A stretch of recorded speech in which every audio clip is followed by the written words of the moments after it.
Nous sommes le groupe 2 de la classe de 3e C. Nous allons présenter qu'est-ce que c'est le groupe contre l'individu, avec comme soutien numérique le film L'ami retrouvé de Fred Ullman. Pour commencer, on va vous faire un petit résumé des moments principaux du film. Au début, on y voit 4 scènes sans aucun contexte. Pour la première scène, on entend des bruits de pas qui résonnent sans image. On comprendra plus tard que ce sont ceux de Conrad et Hans quand ils sont chez Conrad. Pour la deuxième scène, on voit 5 hommes, torse nu, accompagnés par un soldat dans une salle vide. Puis un gros plan sur le visage de quelqu'un pendu. On comprendra plus tard dans le film que l'homme pendu était en fait Conrad, pour des raisons que je vous expliquerai plus tard. Pour la troisième scène, on voit une personne rentrer dans une salle de classe. On comprend plus tard que cette personne était Hans, qui arrivait pour la première fois dans une salle de classe, car il a toujours étudié avec des professeurs particuliers. Pour la quatrième scène, on voit un homme âgé perdu dans ses pensées et qui revient à la réalité à cause des aboiements de son chien sur une petite fille.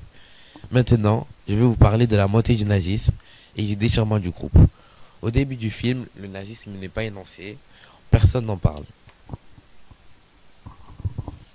Peu de temps après, quand Hans récite un poème, un des élèves fait une remarque et dit « mais il est juif ». Après l'école, quand Hans et Conrad rentrent ensemble chez eux, on aperçoit des affiches de propagande promouvant Hitler. Après l'élection de Hitler, comme chancelier, des soldats SA contrôlent de plus en plus l'Allemagne. On remarque aussi la création des jeunesses hitlériennes, car on les voit défiler pendant que Hans et Conrad discutent avec la cousine de Conrad, Gertrude. La cousine avoue son admiration pour les jeunesses hitlériennes et demande à Hans et Conrad pourquoi ils n'en font pas partie. Pendant les vacances d'été, Conrad va ignorer Hans à la sortie d'un spectacle. Les nazis vont faire voter beaucoup de lois pour que l'Allemagne devienne un pays totalitaire. Conrad et Hans se sont croisés dans un opéra, mais Conrad et sa famille ont ignoré Hans et sa mère à la rentrée. L'Allemagne est transformée à l'école, les élèves font le salut nazi devant la montée du drapeau nazi. Le professeur d'histoire a changé, il apprend aux élèves pourquoi le pays est devenu comme ça en les incitant à rejoindre les jeunesses hitlériennes. Hans est méprisé par ses camarades et ses professeurs.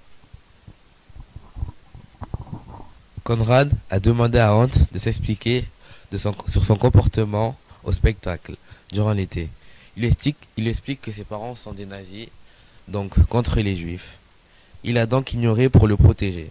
Avant de partir aux États-Unis pour sa sécurité et sa poursuite des études, Conrad avoue son attirance pour Hitler et dit à Hans qu'il est persuadé que Hitler saura faire la différence entre un bon et un mauvais juif. Pour continuer, on va parler de l'Allemagne après la guerre dans le film. Henri est revenu en Allemagne pour récupérer les affaires de leurs parents, qui se sont suicidés. Étant revenu dans la ville de son enfance, il alla dans l'ancienne maison de Conrad qui était devenue le centre des impôts de la ville. Henri passa chez Gertrude, la cousine de Conrad, mais elle a refusé de parler à Henri. Pour finir, Henri alla dans son ancien lycée espérant avoir des informations sur son ami. Le directeur l'amena devant un mémorial où était inscrit le nom des élèves morts durant la guerre.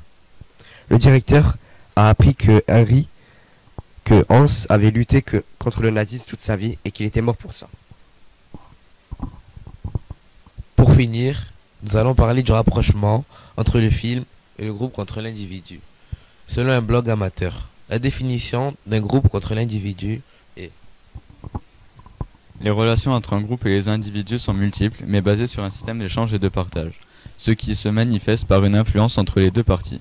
L'influence est un pouvoir social et politique de quelqu'un d'un groupe qui permet d'agir sur le cours des événements, des décisions prises. Généralement, plus l'individu l'influence est puissant, et plus les idées prises, plus ces idées seront acceptées facilement par les autres.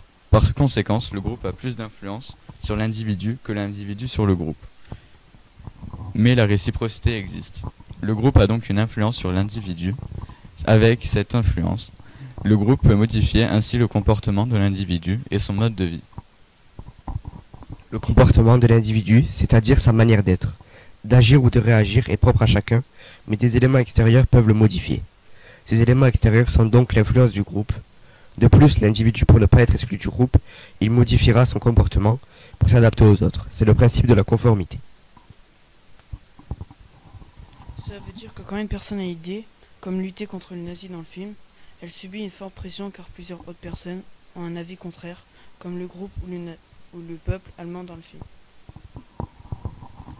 En conclusion, nous allons vous montrer que cette notion de groupe contre l'individu existe encore aujourd'hui dans le monde.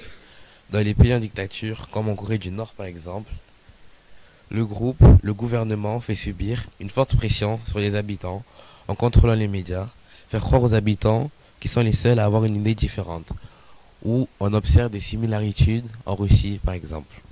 C'est la fin de notre oral.